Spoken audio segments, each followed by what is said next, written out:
ഇപ്പോൾ വരുന്ന പ്രധാനപ്പെട്ട വാർത്ത, വിജയ് ചിത്രം ജനനായകന് തിരിച്ചടി. ചിത്രത്തിന്റെ റിലീസ് വൈകും. സിംഗിൾ ബെഞ്ച് ഉത്തരവ് സ്റ്റേ ചെയ്തിരിക്കുന്നു. ഹർജി പരിഗണിക്കുന്നത് ജനുവരി 21 മാറ്റി. നിർമ്മാതാക്കൾക്ക് മദ്രാസ് ഹൈക്കോടതി രൂക്ഷ വിമർശനവും ഉയർത്തിയിട്ടുണ്ട്. പ്രദർശനാനുമതി ഇല്ലാതെ എങ്ങനെ സിനിമ റിലീസ് ചെയ്യാനാകുമെന്നാണ് ഡിവിഷൻ ബെഞ്ചിന്റെ ചോദ്യം.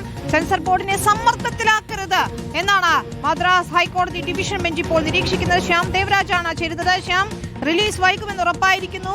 ഡിവിഷൻ ബെഞ്ചിൽ തിരിച്ചടി നേരിടുകയാണ് വിജയ് ചിത്രം ജനനായകന്. എന്തൊക്കെയാണ് കോടതിയുടെ പരാമർശങ്ങൾ, നിരീക്ഷണങ്ങൾ? വിനിത, ജനനായകന്റെ റിലീസ് വൈകും. പൊങ്കലിനും, അതായത് ഇന്ന് റിലീസ് ചെയ്യേണ്ടിയിരുന്ന ചിത്രമാണ് ഇത്. ഏറ്റവും കുറഞ്ഞത് 2 ആഴ്ചയ്ക്ക് ശേഷമെങ്കിലും ആയിരിക്കും ഇനി ജനനായകൻ റിലീസിലേക്ക് എത്തുമെങ്കിൽ അങ്ങനെ ഒരു കാര്യം സാധ്യമാവുക. കാരണം സിംഗിൾ ബെഞ്ച് രാവിലെ പ്രദർശനാനുമതി നൽകിയിരുന്നു. 2 ദിവസത്തിനുള്ളിൽ ഇതിന് UA സർട്ടിഫിക്കറ്റ് നൽകണം എന്ന നിർദ്ദേശം സിംഗിൾ ബെഞ്ച് നൽകിയിരുന്നു. ഇതിനെതിരെ സെൻസർ ബോർഡ് നൽകിയ അപ്പീലിലാണ് മദ്രാസ് ഹൈക്കോടതിയുടെ ഡിവിഷൻ ബെഞ്ചിന്റെ നടപടി. ഇത് സെൻസർ ബോർഡിനെ സംബന്ധിച്ച് ആശ്വാസകരമാണ്.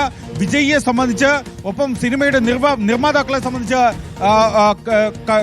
കനത്ത തിരിച്ചടി കൂടിയാണ് ഇത്. വിജയ് ചിത്രം ജനനായകൻ റിലീസ് പ്രതിസന്ധിയിൽ തന്നെ തുടരുകയാണ്. പ്രദർശനാനുമതി നൽകിയ സിംഗിൾ ബെഞ്ചിന്റെ ഉത്തരവിന് ഹൈക്കോടതി ഡിവിഷൻ ബെഞ്ച് സ്റ്റേ നൽകി. മാത്രമല്ല, ഈ ഹർജി ഇനി പരിഗണിക്കുന്നത് 13 ദിവസങ്ങൾക്ക് ശേഷം മാത്രമായിരിക്കും. അതായത് ജനുവരി 21 മാറ്റുകയും ചെയ്തു. അപ്പീൽ, CBFCയുടെ അപ്പീൽ, സെൻസർ ബോർഡിന്റെ അപ്പീൽ പരിഗണിക്കുന്നത് അടുത്ത ഈ ജനുവരി മാസം 21 ഇതിൽ കോടതി ഇന്ന് ഉയർത്തിയ നിർമ്മാതാക്കൾക്ക് നേരെ മദ്രാസ് ഹൈക്കോടതി കടുത്ത ഭാഷയുള്ള വിമർശനമാണ് ഉയർത്തിയത്. സിനിമയുടെ റിലീസിന്, ജനനായകൻ എന്ന സിനിമയുടെ റിലീസിന് നിർമ്മാതാക്കൾ അനാവശ്യ തിടുക്കം കാട്ടരുത് എന്നാണ് ഹൈക്കോടതിയുടെ വിമർശനം. പ്രദർശനാനുമതിയില്ലാതെ എങ്ങനെ സിനിമ റിലീസ് ചെയ്യാനാകുമെന്ന ചോദ്യവും കൂടി നിർമ്മാതാക്കളോട് ഹൈക്കോടതി ചോദിക്കുകയും ചെയ്തു. സിനിമയുടെ റിലീസ് തീയതി നിങ്ങൾക്ക് നേരിട്ട് നിശ്ചയിക്കാനാവില്ല. പ്രദർശനാനുമതി ലഭിക്കാതെ സിനിമയുടെ റിലീസ് തീയതി നിശ്ചയിക്കാനാവില്ല എന്നും ഹൈക്കോടതി വ്യക്തമാക്കുന്നു. മാത്രമല്ല, സെൻസർ ബോർഡിനെ നിർമ്മാതാക്കൾ സമ്മർദ്ദത്തിലാക്കരുതെന്നാണ് ഹൈക്കോടതി വ്യക്തമാക്കുന്നത്. ഒപ്പം ഇത് ചീഫ് ജസ്റ്റിസ് അധ്യക്ഷനായ ഡിവിഷൻ ബെഞ്ചിന്റേതാണ് ഈ വിമർശനം.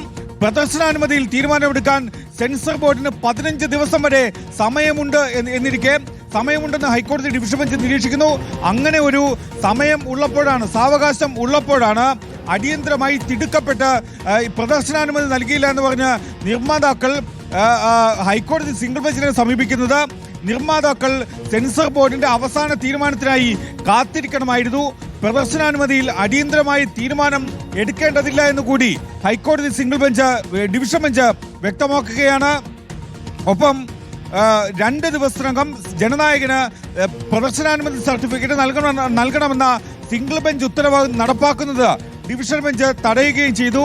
നിർമ്മാതാക്കളുടെ ഹർജിയിൽ മറുപടി നൽകാൻ സെൻസർ ബോർഡിന് മതിയായ സാവകാശം ലഭിച്ചില്ല എന്ന് നിരീക്ഷിച്ചാണ് ഹൈക്കോടതി ഡിവിഷൻ ബെഞ്ചിന്റെ നടപടി. ഏറ്റവും സുപ്രധാനമായ നടപടി, രാവിലെ വിജയിയുടെ നിർമ്മാതാക്കൾക്കും, അതായത് ജനനായകന്റെ നിർമ്മാതാക്കൾക്കും ആശ്വാസകരമായ നിലപാട് ഹൈക്കോടതി സിംഗിൾ ബെഞ്ചിൽ നിന്നുണ്ടാകുന്നുവെങ്കിൽ വൈകുന്നേരമാകുമ്പോഴേക്കും കാര്യങ്ങളെല്ലാം കീഴ്മേൽ അറിയുന്നു. അത് വിജയ്ക്ക് തിരിച്ചടിയാകുന്ന നിലപാടാണ്. ജനനായകന്റെ റിലീസ് വൈകും.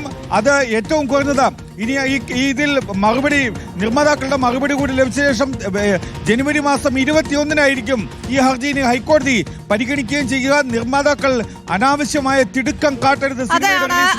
രൂക്ഷ വിമർശനം ഉയർത്തിക്കൊണ്ടാണ് ഇപ്പോൾ സിംഗിൾ ബെഞ്ചിന്റെ ഉത്തരവ് ഡിവിഷൻ ബെഞ്ച് സ്റ്റേ ചെയ്തിരിക്കുന്നത്. വിജയ്ക്ക് തിരിച്ചടിയാകുന്നു. പൊങ്കലിന് ഏതായാലും ജനനായകൻ റിലീസ് ഇല്ല എന്ന തീരുമാനമായിരിക്കുന്നു. അടുത്ത് ഹർജി പരിഗണിക്കുന്നത് വരെ ഏതായാലും റിലീസ് ഉണ്ടാകില്ല എന്നുകൂടി വ്യക്തമാവുകയാണ്. ഞങ്ങൾ ലീഗൽ കറസ്പോണ്ടന്റ് ശ്യാം ദേവരാജാണ് വിശദാംശങ്ങൾ നൽകിയത്.